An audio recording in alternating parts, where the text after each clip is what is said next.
ಕಾಲಿಂದ 10:45 ತನಕ ಟೈಮ್ ಚೆನ್ನಾಗಿದೆ. ಹಾಗಾಗಿ ನಾನು ಎದ್ದು ಏಕೆ ಅಳ್ತಾನಲ್ಲ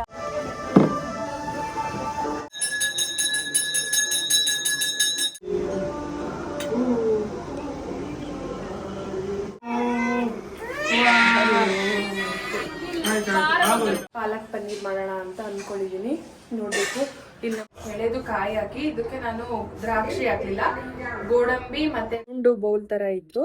ಸೊ ಇದೊಂಥರ ಡಿಫ್ರೆಂಟ್ ಆಗಿತ್ತು. ಮತ್ತೆ ನಾವು ಪೂಜೆ ಎಲ್ಲ ಮಾಡಿದಾಗ 10,000ದಲ್ಲೇ ಎಲ್ಲ ಮುಗ್ದೋಗ್ಬಿಟ್ಟಿತ್ತು. ಇವಾಗ ಜಸ್ಟ್ ಇಷ್ಟಕ್ಕೆನೆ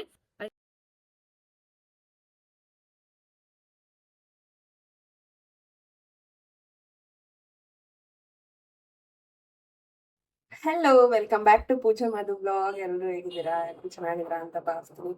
ಇವತ್ತು ಪಾಪುಗೆ ಕಿವಿ ಚುಚ್ಚು ಶಾಸ್ತ್ರ ಇರೋದ್ರಿಂದ ಬೇಗ ಎದ್ದಿದ್ದೀವಿ ಅಂಡ್ ಕ್ಲಾಸ್ ಕೂಡ ಇದೆ. ಇವಾಗ 9:15 10:45 ತನಕ ಟೈಮ್ ಚೆನ್ನಾಗಿದೆ. ಹಾಗಾಗಿ ನಾನು ಎದ್ದು ಸ್ವಲ್ಪ ಆಯಿಲೆಲ್ಲ ಹಂಚ್ಕೊಂಡೆ ಅಂಡ್ ಫೇಸಿಗೆ ಆಸ್ ಯೂಶಲ್ ಗೊತ್ತು ನಿಮ್ಗೆಲ್ರಿಗೂ, ನಾನು ಕೋಕೋನಟ್ ಆಯಿಲ್ನ ಯೂಸ್ ಮಾಡ್ತೀನಿ ಫೇಸಿಗೆ. ಅದು ಕೂಡ ಮುಗೀತು. ಪಾಪುಗೂ ಆಯಿಲ್ ಎಲ್ಲ ಅಪ್ಲೈ ಮಾಡಾಯ್ತು. ಇನ್ನೇನಿದ್ರು ಅವ್ನಿಗೂ ಶವರ್ ಕರ್ಕೊಂಡು ಹೋಗ್ಬೇಕು. ಅಪ್ಪು ಹೋಗೋಣ ಇವಾಗ. ಅದಾದ ತಕ್ಷಣ ಇವಾಗ ಇಮಿಡಿಯೇಟ್ಲಿ ನಾನು ಹೋಗಿ ಫ್ರೆಶ್ ಅಪ್ ಆಗಿ ಬಂದು ಪೂಜೆ ಎಲ್ಲ ಮಾಡಿ ಅದು ಎಲ್ಲ ಏನೇನೆಲ್ಲ ಇಟ್ಕೋಬೇಕು, ಅದು ಪಾಪುದು ಇದೆಲ್ಲ ತಂದಿದೀವಲ್ವಾ. ಸೊ ಮತ್ತೆ ಇನ್ನೊಂದೇನಂದ್ರೆ ಇವತ್ತೇನೆ ಅದು ನಾವು ತಗೊಂಡಿರೋದು ಡೈಮಂಡ್ ಇವತ್ತೇನೆ ಚುಚ್ಚೋದಿಲ್ಲ. ಅವರು ಸ್ಟಡ್ ಹಾಕ್ತಾರಲ್ವಾ, ಅವರೇ ಕೊಟ್ಟು ಕಳಿಸ್ತೀನಿ ಅಂತ ಹೇಳಿದ್ದಾರೆ MS ಗೋಲ್ಡಿಂದ. ಅದನ್ನ ಹಾಕಿ 10 days ಆದ್ಮೇಲೆ ಅದನ್ನ ರಿಮೂವ್ ಮಾಡಿ ಹಾಕ್ಬೇಕು. ಯಾಕಂದ್ರೆ ಇದು ಫುಲ್ಲು ಅಷ್ಟೊಂದು ಶಾರ್ಪ್ ಇರೋದಿಲ್ಲ, ನಾರ್ಮಲ್ ಆಗಿರುತ್ತೆ ಅಲ್ವಾ. ಅದಕ್ಕೋಸ್ಕರ ಫಸ್ಟ್ ಅದನ್ನ ಹಾಕಿ, ಅದು ಫುಲ್ ಶಾರ್ಪ್ ಆಗಿರುತ್ತೆ. ಹಂಗಾಗಿ ಅದನ್ನ ಹಾಕಿದ್ರೆ ನೀಟಾಗಿ ಫಿಕ್ಸ್ ಆಗುತ್ತೆ ಅಂತ ಹೇಳಿ ಅದನ್ನ ಹಾಕೊಡ್ತೀವಿ ಅಂತ ಹೇಳಿದ್ದಾರೆ. ಸೊ ಇಲ್ಲೇ ಮಹದೇಶ್ವರನ ದೇವಸ್ಥಾನಕ್ಕೆ ಹೋಗೋಣ ಅಂತ. ಇವಾಗ ಅಲ್ಲಿ ಮನೆ ದೇವರು ತುಂಬಾ ದೂರ ಇದೆ, ಮತ್ತೆ ಪಾಪು ಇನ್ನು ಚಿಕ್ಕವನಲ್ವಾ, 3 hours ಜರ್ನಿನೇ ಆಗುತ್ತೆ ನಮ್ಗೆ. ಸೊ ಇದು ದೇವಸ್ಥಾನನೇ, ದೇವರು ಮನೆ ದೇವರೇ ಆಗುತ್ತೆ ಅಂತ ಹೇಳಿ ಮಹದೇಶ್ವರನೂ ಮಾಡ್ತೀವಿ ನಮ್ದು ಮನೆ ದೇವರು. ಹಾಗಾಗಿ ಇಲ್ಲೇ ಹೋಗೋಣ ಅಂತ ಹೇಳಿ ಹೇಳಿದೀವಿ. ಇವಾಗ ಹೋಗಿ ಫ್ರೆಶ್ ಅಪ್ ಆಗಿ ಬಂದು ಸಿಗ್ತೀನಿ.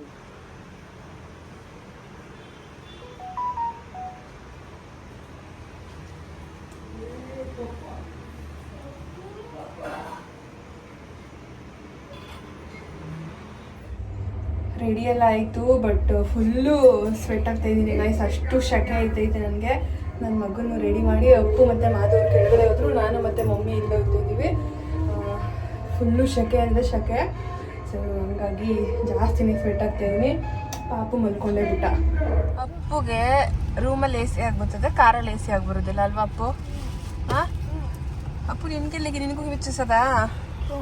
ಏಕೆ ಹಾಗೆ ಆಯ್ತಾ? ಎಲ್ಲ ತೋರಿಸು.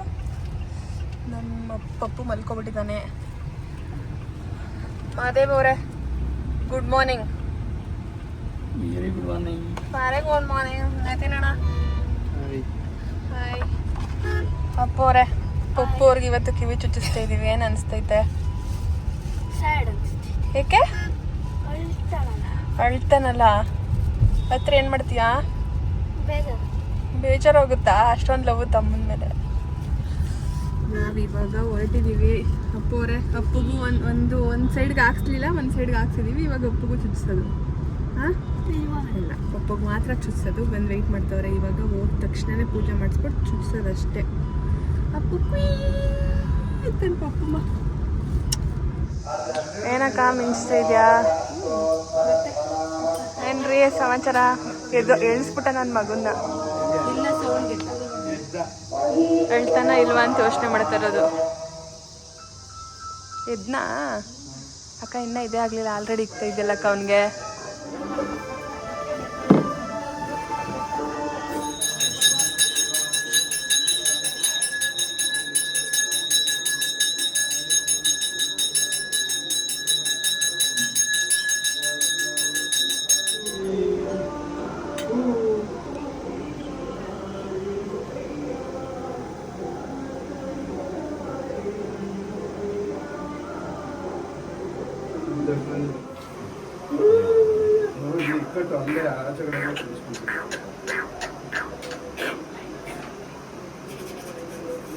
ಓಲು ಕಂದ ಇಲ್ಲ ಬಂಗಾರ.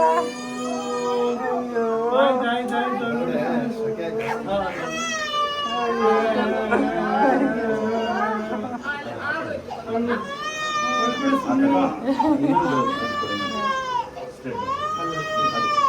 ಆಗೋಯ್ತು ಆಗೋಯ್ತು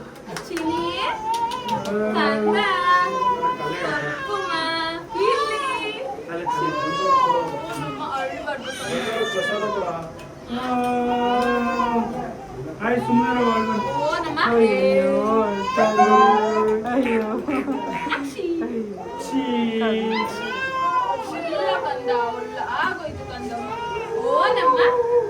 ಇಲ್ಲಿ ನೋಡು ಓ ನಮ್ಮ ಬಂಗಾರಿ ಅಳ್ಬೇಡ ಸುಮ್ಮನೆ ಆಯ್ತು ಆಯ್ತು ಆಯ್ತು ಆಯ್ತು ಆಯ್ತು ಆಯ್ತು ಅಳ್ಬಾರ್ದು ಅಳ್ಬಾರ್ದು ಇಲ್ಲ ಟಿವಿ ಟೆಸ್ಟ್ ಮಾಡಿ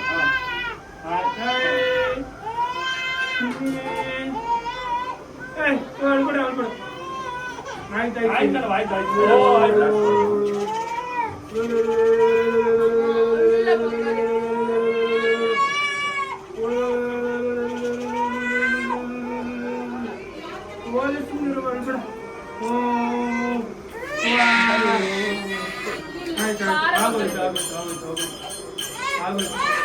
ಕತ್ಬಿಡಿ ಕತ್ಬಿಡಿ ಕತ್ಬಿಡಿ ಕತ್ಬಿಡು ಮಧು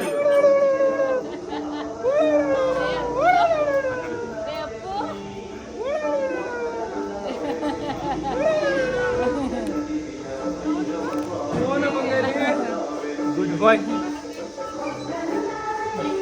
ಜಾಸ್ತಿ ಹಳ್ಳೆ ಇಲ್ಲ ಚಿನ್ನಿ ನಮ್ಮ ಪಪ್ಪುಗೆ ಕಿವಿ ಚುಚ್ಚೋದು ಮುಗೀತು. ಆದ್ರೂ ಇಷ್ಟೊಂದು ಬಿಸಿಲು ಇಷ್ಟೊಂದು ಶಕೆನ ಯಾವ ವರ್ಷನೂ ನೋಡಲಿಲ್ಲ. ನಿಜ ನಮಗೆ ಓಕೆ, ಬಟ್ ಪಾಪುಗೆ ಸಿಕ್ಕಾಪಟ್ಟೆ ಹಿಂಸೆ ಆಯಿತು. ಅಲ್ಲಿ ಶಕೆ ಕೂಡ ಜಾಸ್ತಿ ಇತ್ತು. ಅಂದರೆ ದೇವಸ್ಥಾನದ ಒಳಗಡೆ ಏನಂದರೆ ನೀತಿ ನಮಗೆ ಯಾವಾಗಿಂದನೂ ಪರಿಚಯ ಇರೋದ್ರಿಂದ ನೀತಿ ಕಡೆಯಿಂದ ಫುಲ್ ಒಳಗಡೆಗೆ ದೇವಸ್ಥಾನಕ್ಕೆ ಯಾವಾಗಲೂ ಹೋಗ್ತಾ ಇರ್ತೀವಿ ನಾವು. ಹಾಗಾಗಿ ಒಳಗಡೆನೆ ಕಿವಿ ಚುಚ್ಚಿದ್ರಿಂದ ಪಾಪ ಅವನು ನೋಡಿದ್ರಿ ನೀವೇನೆ ತುಂಬ ಅಳ್ತಾ ಇದ್ದ. ಪೇಯ್ನು ಇದಾಯಿತು ಜಾಸ್ತಿ ಅಂತ ಅನ್ಸುತ್ತೆ. ಬಟ್ ಇದು ಓಕೆ, ಸ್ವಲ್ಪ ಪೇಯ್ನು ಕಮ್ಮಿ ಅಂತ ಹೇಳ್ತಾರೆ. ಬೇರೆದೆಲ್ಲ ಡೈರೆಕ್ಟ್ ಚುಚ್ಚಿದಾಗ ಇನ್ನೂ ಪೇಯ್ನ್ ಆಗುತ್ತೆ ಅವನಿಗೆ. ಫೈನಲಿ ನನ್ನ ಮಗಂದು ಕಿವಿ ಚುಚ್ಚಿದಾಗ ಮುಗೀತು. ಒಂಥರ ಇವಾಗ ನೋಡೋಕ್ಕೆ ಇನ್ನೂ ಒಂಥರ ಖುಷಿ ಅವನು ನನಗೆ. ನನ್ನ ಮಗ ಅಳ್ತಾನೆ ಅಂತ ಅಂದ್ಕೊಂಡ್ವಿ, ಪೇಯ್ನ್ ಏನಾದರೂ ಬರುತ್ತೆ ಅಂತ. ಬಟ್ ಅಳ್ಳಿಲ್ಲ, ಆರಾಮಾಗಿದ್ದಾನೆ. ಸೊ ಅದೇ ಒಂದು ಖುಷಿ ಗೈಸ್ ನನಗೆ. ನಾವು ಬೆಳಗ್ಗೆ ದೋಸೆ ಮಾಡೋಣ ಅಂತ ಮಾಡಿದ್ವಿ, ಬಟ್ ಪುಳಿಯೋಗರೆ ಗುಜ್ಜು ಇಟ್ಕೊಂಡಿರ್ತೀವಿ. ಪುಳಿಯೋಗರೆನೇ ಮಾಡ್ಕೊಂಡಿದ್ವಿ. ಈಗ ನೈಟ್ ಟೈಮಲ್ಲಿ ಯೂಶ್ವಲಿ ನಮ್ಮ ಮನೇಲಿ ರೈಸ್ ಐಟಮ್ ಜಾಸ್ತಿ ಮಾಡೋದಿಲ್ಲ. ನೈಟು ರೊಟ್ಟಿ ಚಪಾತಿ ಈ ಥರ ಮಾಡ್ತೀವಿ. ಹಾಗಾಗಿ ಇವಾಗ ನಾನು ಪಾಲಕ್ದು ಪನ್ನೀರ್ ಮಾಡಿಬಿಟ್ಟು ದೋಸೆ ಹಿಟ್ಟು ಮಾಡಿ ರೆಡಿ ಮಾಡಿ ಇಟ್ಟಿದ್ವಿ. ಸೊ ಇವಾಗ ಬೆಳಗ್ಗೆ ಮಾಡಿರಲಿಲ್ಲ ಅಲ್ವಾ, ಅದೇ ದೋಸೆ ಇಟ್ಟಿದೆ. ಮೊಳಕೆ ಕಾಳ್ದು ಮಾಡ್ತೀನಿ ಅಂತ ಅಂತು ನಮ್ಮ ಮಮ್ಮಿ. ಬಟ್ ಮೊಳಕೆ ಕಾಳು ಬೇಡ ಅಂತ ಹೇಳಿ ಸ್ವಲ್ಪ ಇದನ್ನ ಹಾಕ್ಬಿಟ್ಟು ಬಟಾಣಿ ಮತ್ತು ಇದೆಲ್ಲ ಹಾಕಿ ಪಾಲಕ್ ಪನ್ನೀರ್ ಮಾಡೋಣ ಅಂತ ಅಂದ್ಕೊಂಡಿದ್ದೀನಿ. ನೋಡಬೇಕು. ಇಲ್ಲಿ ನಮ್ಮ ಅಪ್ಪು ಹೆಲ್ಪ್ ಮಾಡ್ತಿದ್ದಾನೆ ನನಗೆ. ಬಟಾಣಿ ಎಲ್ಲ ಬಿಡಿಸ್ಕೊಡ್ತಿದ್ದಾನೆ ನನ್ನ ಮಗ. ಹಾಂ, ಎಲ್ಲೆಲ್ಲೂ MS ಗೋಲ್ಡ್ ಕವರ್. ಅದು ಪಾಪುಗೆ ಬೌಲು ಅದೆಲ್ಲ ಯಾವ ಥರ ತೊಗೊಂಡೆ ಏನು ಅನ್ನೋದು ತೋರಿಸ್ತೀನಿ. ಯಾಕಂದರೆ ಲಾಸ್ಟ್ ವೀಡಿಯೋದಲ್ಲಿ ನನಗೆ ಫುಲ್ಲು ಟಯರ್ಡ್ ಆಗಿಬಿಟ್ಟಿದೆ, ಹಾಗಾಗಿ ತೋರ್ಸೋಕ್ಕಾಗಿರಲಿಲ್ಲ. ಆಮೇಲೆ ಬಂದಿದ್ದು ಲೇಟ್ ಆಗಿತ್ತು, ಏನೂ ತೋರಿಸಿರಲಿಲ್ಲ ನಾನು. ಹಾಗಾಗಿ ಅಡುಗೆ ಎಲ್ಲ ಮಾಡಿ ಮುಗಿಸಿ ನಾನು ತೋರಿಸ್ತೀನಿ. ಮತ್ತು ನಾನು ಗ್ರೇವಿಗೆ ಇದನ್ನ ಹಾಕ್ತೇನೆ, ಗೋಡಂಬಿ, ಶುಂಠಿ. ಯೂಶ್ವಲಿ ಇದೆಲ್ಲ ಹಾಕ್ತೀರಾ, ಬಟ್ ಗೋಡಂಬಿ ಚೆನ್ನಾಗಿರುತ್ತೆ ಟೇಸ್ಟಿಯಾಗಿ. ಇಲ್ಲಿ ಬಿಸಿನೀರನ್ನ ಕಾಯ್ಸೋಕ್ಕಿಟ್ಟಿದ್ದೀನಿ. ಇವಾಗ ನಮ್ಮ ಅಪ್ಪಾಜಿ ಅವ್ರದ್ದು ಒಬ್ರದ್ದೇ ಅರ್ಜೆಂಟ್ ಇರೋದು. ನಾವೆಲ್ಲ 10 ಗಂಟೆ ಮೇಲಾದರೂ ತಿಂತೀವಿ, ಬಟ್ ಆದರೆ ಅಷ್ಟು ಲೇಟಾಗೂ ತಿನ್ನಬಾರ್ದು ಅಂತಾರೆ. ಕ್ವಿಕ್ಕಾಗೆ ಗ್ರೇವಿನ ಮಾಡಿಟ್ಬಿಟ್ಟು ಪಾಲಕ್ ಗ್ರೇವಿನ ಮಾಡಿಟ್ಬಿಟ್ಟು ಪಾಲಕ್ ಗ್ರೇವಿ ಆಲ್ಮೋಸ್ಟ್ ಆಗ್ತಾ ಬಂತು. ಇದಕ್ಕೆ ಪನ್ನೀರ್ ಆ್ಯಡ್ ಮಾಡ್ತೀನಿ ನಾನು. ಇದಕ್ಕೆ ಬಟಾಣಿ ಕೂಡ ಹಾಕ್ಕೊಂಡಿದ್ದೀನಿ. ಆ್ಯಂಡ್ ಸ್ವಲ್ಪ ಈ ಥರ ಎಲ್ಲ ಫುಲ್ಲು ಚೆನ್ನಾಗಿ ಬೆಂದಾದಮೇಲೆ ಸ್ವಲ್ಪ ತುಪ್ಪ ಹಾಕ್ಕೊಂಡಿದ್ದೀನಿ. ಆ್ಯಂಡ್ ಇಲ್ಲಿ ಈರುಳ್ಳಿ ಮತ್ತು ಇದನ್ನು ಪನ್ನೀರನ್ನ ರೋಸ್ಟ್ ಮಾಡಿಟ್ಟಿದ್ದೀನಿ, ಅದನ್ನು ಆ್ಯಡ್ ಮಾಡ್ತೀನಿ ಲಾಸ್ಟಲ್ಲಿ. ಇಲ್ಲಿ ಎಳೆದು ಕಾಯಿ ಬರುತ್ತಲ್ವ, ಅದನ್ನು ಕಾಯಲ್ಲಿ ಮಾಡ್ಕೊಂಡು ಕುಡಿದ್ರೆ ಅದು ಬಾಡಿಗೆಲ್ಲ ತುಂಬ ಒಳ್ಳೆಯದು ಅಂತ ಹೇಳ್ತಾರೆ, ತುಂಬ ಕೋಲ್ಡು ಅಂತ. ಹಾಗಾಗಿ ನಮ್ಮ ಅಪ್ಪಾಜಿಗೆ ಮತ್ತು ಮಾಧು ಅವ್ರಿಗೆ ಮಾಡ್ಕೊಡೋಣ ಅಂತ ಹೇಳಿ ಅದನ್ನು ಮಾಡಿಟ್ಟೆ. ಇಲ್ಲಿ ಇದು ವೆಂಟಿಲೇಟರ್ ಇದೆ, ಬಟ್ ಆದರೂ ಸ್ವಲ್ಪ ಬಿಸಿ ಶಾಖ ಅಲ್ವಾ, ಹಂಗಾಗಿ ಸ್ವಲ್ಪ ಸ್ವೆಟ್ ಆಗ್ತಾಯಿದ್ದೀನಿ ನಾನು. ಆಲ್ಮೋಸ್ಟ್ ಗ್ರೇವಿ ಎಲ್ಲ ಆಯಿತು. ಇವತ್ತು ತುಂಬ ಕ್ರೌಡ್ ಇರೋದ್ರಿಂದ ಮಾಧವರು ಆಲ್ರೆಡಿ ಟೈಮ್ ಆಗ್ಬಿಟ್ಟೈತೆ. ಇವತ್ತು ತುಂಬ ಲೇಟಾಗಿ ಅಡುಗೆ ಮಾಡ್ತಾ ಇರೋದು ನಮ್ಮ ಮನೇಲಿ. ಆಲ್ರೆಡಿ 9:45, ಇನ್ನೇನು 9:50 ಆಯಿತು. ಇವತ್ತು 11 ಆಗುತ್ತೆ ಅಂತ ಅಂತಿದ್ರು. ಕೆಲವ್ರು ಅನ್ಕೋಬೋದು ದೋಸೆಗೆ ಕಾಂಬಿನೇಷನ್ ಚೆನ್ನಾಗಿರುತ್ತಾ ಅಂತ. ನಿಜವಾಗ್ಲೂ ತುಂಬ ಅಂದರೆ ತುಂಬ ಟೇಸ್ಟಿಯಾಗೈತೆ. ನೀವು ಒಂದ್ಸಲ ಟ್ರೈ ಮಾಡಿ. ಬಟ್ ನಾನು ಬಟಾಣಿನೂ ಕೂಡ ಆ್ಯಡ್ ಮಾಡ್ತೀನಿ. ನಮ್ಮ ಅಪ್ಪುಗೆ ಬಟಾಣಿ ಇಷ್ಟ. ಅಪ್ಪು ಹೆಂಗೈತೆ? ನಮ್ಮ ಅಪ್ಪು ಏನಂದ ಗೊತ್ತಾ ಗೈಸ್, ಹೋಟ್ಲಿಗೆ ನಾವು ಹೋಗೋದೇ ಬೇಡ ಪೂಜಮ್ಮ, ಡೈಲಿ ಒಂದೊಂದು ಮಾಡ್ತಾನೆ ಇದ್ದೀರಾ, ಇದೇ ಹೋಟ್ಲು ಅಂತಾನೆ ಅಲ್ವಾ ಅಪ್ಪು? ನಾನು ಮಾದು ಅವ್ರಿಗೋಸ್ಕರ ಇದಕ್ಕೆ ನಾನು ಅವಾಗಲೇ ತೋರಿಸ್ದೆ ಅಲ್ವಾ, ಕಾಯಲ್ಲಿ ಮಾಡ್ತಾರೆ ಎಳೆದು ಕಾಯಿ ಹಾಕಿ. ಇದಕ್ಕೆ ನಾನು ದ್ರಾಕ್ಷಿ ಹಾಕಲಿಲ್ಲ, ಗೋಡಂಬಿ ಮತ್ತು ಬಾದಾಮಿ, ಸ್ವಲ್ಪ ಬೆಲ್ಲ ಮತ್ತು ಹಾಲನ್ನ ಹಾಕಿ ಮಾಡಿದ್ದೀನಿ. ನನ್ನ ಮಗ ನಗ್ತಾನೆ ಗೈಸ್. ಹಾಲನ್ನ ಹಾಕಿ ಮಾಡಿದ್ದೀನಿ. ತುಂಬ ಟೇಸ್ಟಿಯಾಗಿರುತ್ತೆ. ನೀವು ಒಂದ್ಸಲ ಟ್ರೈ ಮಾಡಿ. ಸೇಮ್ ಡ್ರೈ ಫ್ರೂಟ್ ಸ್ಮೂತಿ ಥರ ಇರುತ್ತೆ, ಚೆನ್ನಾಗಿರುತ್ತೆ. ಮಾದವರು ಲೇಟ್ ಆಗುತ್ತೆ 11:30 ಅಂದ್ರಲ್ಲ, ಅದಕ್ಕೆ ಸ್ವಲ್ಪ ಅವ್ರಿಗೆ ಕೊಡೋಣ ಅಂತ ತಗೊಂಡು ಹೋಗ್ತಾ ಇದ್ದೀನಿ. ನಾನು ಅಂಗಡಿ ಒಳಗಡೆ ಇರ್ತಾರೆ ಅಂತ ಬಂದ್ರೆ ನೀವು ಆಚೆ ಇದ್ದೀರಲ್ಲ, ಯಾಕೆ? ಹಾಂ, ಓಕೆ. ಎಲ್ಲೈತೆ? ಓ, ಏನೇನೋ ಇಟ್ಟವ್ರೆ. ಲೈಟೇ ಆಫ್ ಮಾಡಿಬಿಟ್ರು ಈಸ್ಬಿರಪ್ಪ. ಹೆಂಗೈತೆ? ಏನು ಹೇಳಿ ಅದು? ವಾವ್, ಕಂಡಿಡ್ಬಿಟ್ರು ನಮ್ಮ ಯಜಮಾನ್ರು. ಲೇಟ್ ಅಂದ್ರಲ್ಲ ಅದಕ್ಕೆ ತಗೊಬಂದು. ಆದ್ರೂ ನಿನ್ ಮದ್ವೆ ಆಗೋಳು ಪುಣ್ಯ ಮಾಡೋಳೆ ಬಿಡೋನಿತ್ತು. ಪುಣ್ಯ ಮಾಡಿದೀನಿ ಅಂತಾನೆ ಸಿಗ್ತಾ ಇಲ್ಲ. ಮಜ್ಜಿಗೆ ಮಾಡ್ತವನೆ ಅಂಗಡಿಗೆ. ಇವಾಗೆಲ್ಲ ಬಿಸಿಲು ಜಾಸ್ತಿ ಅಲ್ವಾ, ಟೀ ಕಾಫಿ ಯಾರು ಕುಡಿಯಲ್ಲ ಅಂತೇಳಿ ಡೈಲಿ ನಮ್ಮ ಅಂಗಡಿ ಕಸ್ಟಮರ್ಗೆಲ್ಲ ಮಜ್ಜಿಗೆ ಮಾಡ್ಕೊಡ್ತಾರೆ. ಮಜ್ಜಿಗೆ ಮಾಡೋರು ಇವರೇ. ನಿಮ್ಗೆ ಯಾರಿಗಾದ್ರೂ ಬೇಕು ಮನೆಗೆ ಬಂದು ಮಾಡ್ಕೊಡ್ಬೇಕು ಅಂದ್ರೆ ನಿತಿನ್ನ ಕಾಂಟ್ಯಾಕ್ಟ್ ಮಾಡಿ. ಇನ್ನೇನು ದಿನಕ್ಕೆ 10 ಸಲ ಬಂದು ಮಾಡ್ಕೊಯ್ತಾನೆ ಮನೆಗೆ. ಹ್ಞೂ, ಇನ್ನೇನು ಮನೇಲಿ ಮಾಡ್ತೀನಿ. ನಾನು ಎಲ್ಲಿ ಮಾಡಿ? ರೋಡಲ್ಲಿ ಮಾಡಿಯ? ಇನ್ನೇನು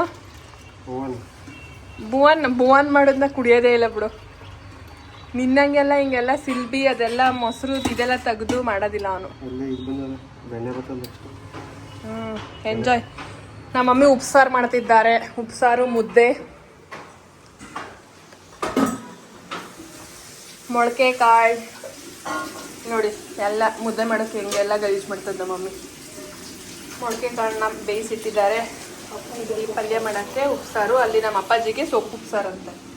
ಏ ಮಮ್ಮಿ ಕೇಂದ್ರಮ್ಮ, ನಾನು ಪಾಪುಗೋಸ್ಕರ ಸಿಲ್ವರ್ ತಗೊಂಡೆ ಅಂತ ಹೇಳ್ದೆ ಅಲ್ವಾ. ಸೊ ಏನೆಲ್ಲ ತಗೊಂಡೆ ಅಂತ ಅಂದರೆ, ಒಂದು ಬೌಲ್ನ ತಗೊಂಡೆ, ಮೀನ್ಸ್ ಅಂದರೆ ಪಾಪುಗೆ ಊಟ ಎಲ್ಲ ತಿನ್ಸಕ್ಕೆ ಅಂತ.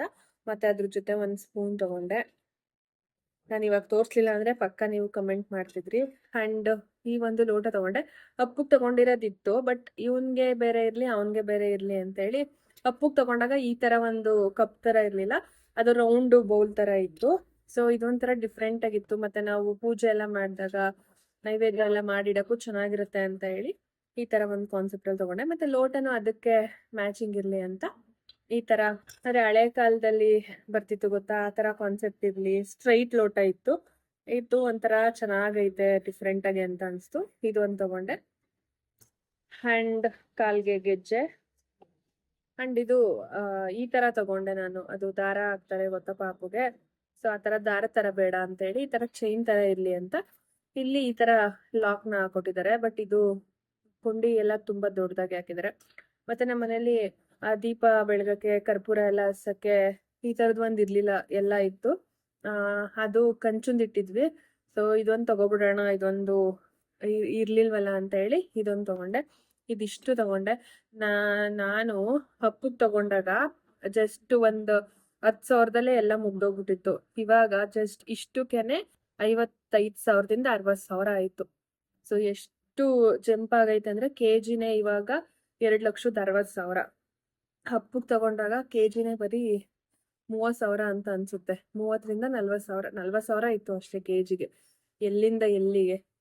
ಸೊ ಸೇಮ್ ಇಷ್ಟೇ ತಗೊಂಡಿದೆ ಹಬ್ಬಗೆ ಅಂದರೆ ಸ್ವಲ್ಪ ಅದ್ರ ಜೊತೆ ಕಾಲ್ದು ಏನೋ ತಗೊಂಡಿದೆ ಅಂತ ಅನ್ಸುತ್ತೆ. ಬಟ್ ಇವಾಗ ಸ್ಟೆಡ್ ಹಾಕ್ಸಿದೀವಿ ಪಪ್ಪುಗೆ. ಅವನ್ಗೆ ಬಂದು ನಾವು ಕೊಂಡ್ಲು ತರ ನುಣ್ಸಿದ್ವಿ. ಇದನ್ನು ಅಷ್ಟೇ ಅಪ್ಪುಗೆ ದಾರದ ತರ ಬರುತ್ತಲ್ವಾ, ಅದನ್ನ ತಗೊಂಡಿದೆ. ಅಷ್ಟೆಲ್ಲ ತಗೊಂಡಿದ್ರು ಅವಾಗ ಅಷ್ಟು ಕಮ್ಮಿ ಇತ್ತು. ಇವಾಗ ಎಷ್ಟು 1:3 ಆಯಿತು. ಇದಿಷ್ಟು ನಾನು ಪಪ್ಪುಗೆ ಅಂತ ತಗೊಂಡಿದ್ದು. ಡೈಮಂಡ್ ಬಂದು ನನ್ನ ತಮ್ಮ ಚಂದು ಕೊಡ್ಸಿದ್ದು. ನನಗೆ ಯೂಶಲಿ ಅಂದರೆ ಸಿಬ್ಲಿಂಗ್ಸ್ ಅಂತ ಯಾರಿಲ್ಲ, ಸೊ ಸಿಬ್ಲಿಂಗ್ಸ್ಗಿಂತ ಜಾಸ್ತಿನೇ ಫುಲ್ಲು ಅಟ್ಯಾಚ್ಮೆಂಟು ಕ್ಲೋಸ್ ಆಗಿ ಚಂದು ನಿತಿ ಅಂದರೆ ನನಗೆ ದೊಡ್ಡಪ್ಪನ ಮಗ ಆ ಥರ ಎಲ್ಲ ಇದ್ದಾರೆ.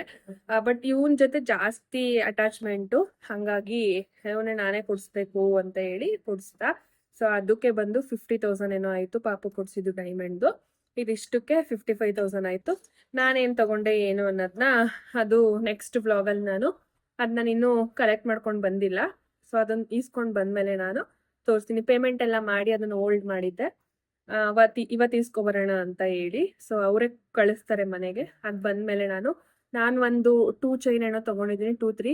ಅದು ಸ್ಮಾಲ್ ಬರುತ್ತೆ ಗೊತ್ತಾ, ಈ ಥರದ್ರಲ್ಲಿ ತುಂಬ ಚಿಕ್ಕದಿದೆ. ಸೊ ಅದು ನಿಮ್ಗೆ ಯೂಸ್ ಆಗ್ಬೋದು. ಅದನ್ನು ನೆಕ್ಸ್ಟ್ ವ್ಲಾಗಲ್ಲಿ ತೋರಿಸ್ತೀನಿ ನಾನು. ಐ ಹೋಪ್ ನಿಮಗೆ ಈ ವಿಡಿಯೋ ಇಷ್ಟ ಆಗಿರುತ್ತೆ. ನಾನು ಈ ವಿಡಿಯೋ ಇಲ್ಲಿಗೆ ಎಂಡ್ ಮಾಡ್ತಾ ಇದ್ದೀನಿ. ಈ ವಿಡಿಯೋ ನಿಮಗೆ ಇಷ್ಟ ಆಗಿದ್ರೆ ಲೈಕ್ ಮಾಡಿ, ಶೇರ್ ಮಾಡಿ, ಕಮೆಂಟ್ ಮಾಡಿ, subscribe to Pooja Madhu blog. ತುಂಬ ಜನ ಹೋಮ್ ಟೂರ್ ಅಂತ ಕೇಳ್ತಾ ಇದ್ದೀರಾ. ನಿಮಗೆ ಗೊತ್ತು ಹೋಮ್ ಟೂರ್ ಯಾವಾಗ ಮಾಡ್ತೀನಿ ಅನ್ನೋದು. ಸೊ ಇದೇ ಥರ ನಿಮ್ಮ ಸಪೋರ್ಟ್ ಇದ್ದರೆ ಬೇಗ ಖಂಡಿತ ಹೋಮ್ ಟೂರ್ನ ಮಾಡ್ಬೋದು.